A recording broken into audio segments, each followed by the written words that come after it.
Mi nombre es Nicolás Melgarejo, estudiante de Ciencias Sociales de la Universidad de Pamplona, y el día de hoy me vengo a ocupar de un tema que es la filosofía griega. Entonces, para entender la filosofía griega, pues primero tenemos que ubicarnos dónde fue que esta antigua cultura estuvo, y fue principalmente en el mar Egeo y el mar Mediterráneo, en Europa.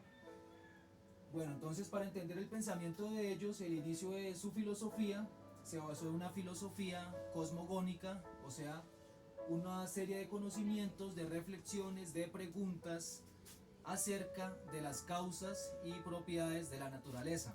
Esto en relación a algo que se llama el mitos, que son explicaciones acerca de estos problemas de la naturaleza, pero desde la explicación fantástica por medio de dioses y héroes y personajes fantásticos.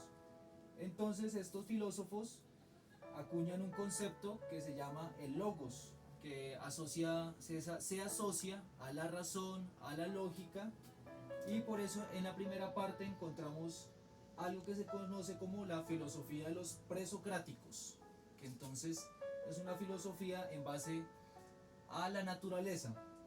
Estos se dividen en dos. Por un lado tenemos los monistas, que plantean un principio, un elemento creador de todas las cosas, o como ellos lo denominaron, arjé. Entonces encontramos a Tales de Mileto, que fue uno de los primeros científicos de la historia, primer matemático de Grecia, y fue uno de los primeros en decir que los problemas astronómicos y los fenómenos del cosmos obedecían a leyes que se podían deducir mediante la lógica. Entonces, él, utilizando la lógica, enuncia que el agua es el principio creador de todas las cosas, al ser este un elemento que cambia a diferentes estados y que es indispensable para la vida, tanto de los animales, plantas, como del ser humano.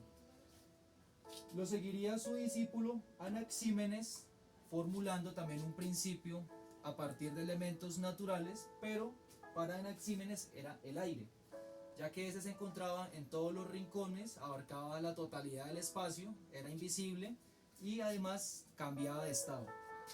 Anaximandro, otro de los discípulos de Tales, formula algo que se llama el apeirón, que es un elemento indefinido que no se puede conocer, que es el elemento que da origen a toda la composición de la materia. Por otro lado tenemos a Heráclito y Parménides, dos filósofos, uno por un lado Heráclito con el movimiento y su elemento fuego, ya que este elemento fuego era cambiante, nunca estaba en un mismo estado, siempre estaba en movimiento, y él atribuía que tenía la propiedad de crear. Mientras que para Parménides simplemente el ser era algo infinito, algo que no podía cambiar. Entonces ahí acabamos la primera parte de los monistas, para abordar ahora los pluralistas, donde ya se empiezan a abordar más elementos a la hora de enunciar su teoría cosmogónica, como lo hizo Demócrito y Leucipo con su teoría atómica, ya que para ellos todos los objetos del mundo están compuestos de unas partículas que ellos acuñaron como indivisibles, o en el antiguo griego como átomos.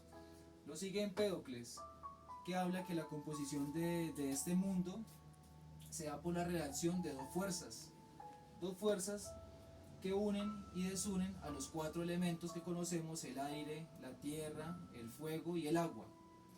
Pero entonces estos cuatro elementos se conciben bajo una visión panteísta, porque estos cuatro elementos son la representación de sus deidades principales.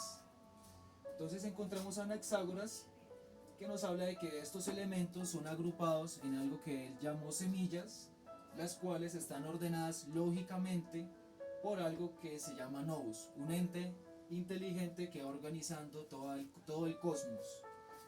Y cerramos el ciclo de los presocráticos con Pitágoras, un filósofo que concibe al ser humano en un dualismo. ¿Qué quiere decir esto? Un ser compuesto del alma y cuerpo, siempre resaltando el alma como algo infinito, algo que no muere, que es imperecedero. Él fue uno de los primeros en profundizar sobre la cuestión geométrica, dejó como legado el teorema y se le atribuye a su escuela pitagórica descubrir la relación entre la matemática y la música. Por otro lado tenemos otra filosofía totalmente diferente a la presocrática, que es la filosofía antropológica, donde tenemos por un lado a los sofistas. ¿Quiénes fueron los sofistas? Eran sabios que enseñaban a cambio de dinero, pero no se centraban en descubrir la verdad, sino simplemente en la retórica, ganar discusiones, dar argumentos para ganar discusiones. Y es precisamente esta cuestión de dar argumentos que hace que su postura sea relativista. ¿Qué quiere decir eso? Que cada persona puede tener su propia verdad.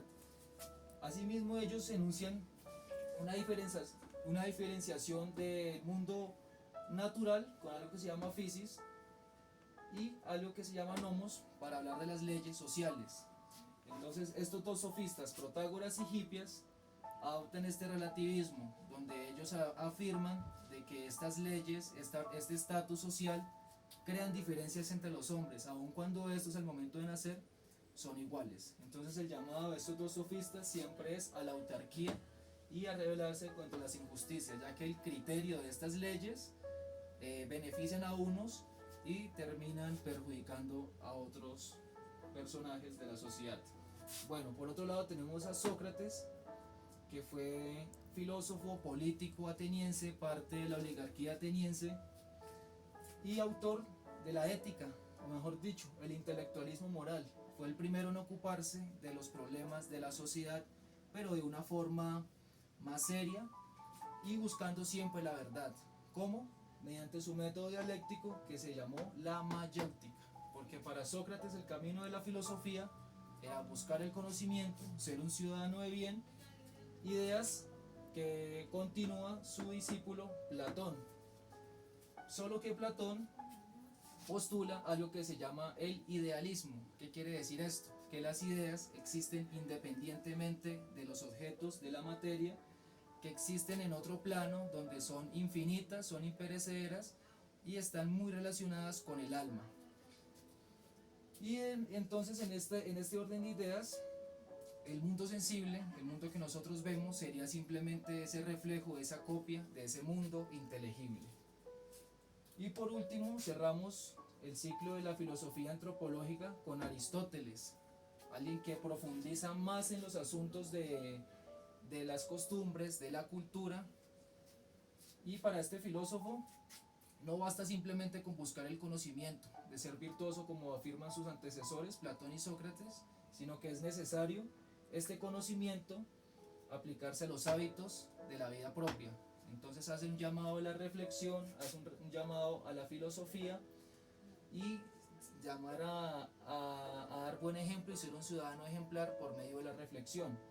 Y también nos da un legado grandísimo que es la teoría del empirismo, es decir, el conocimiento que se adquiere mediante la experiencia, es decir, mediante los sentidos, mediante la memoria.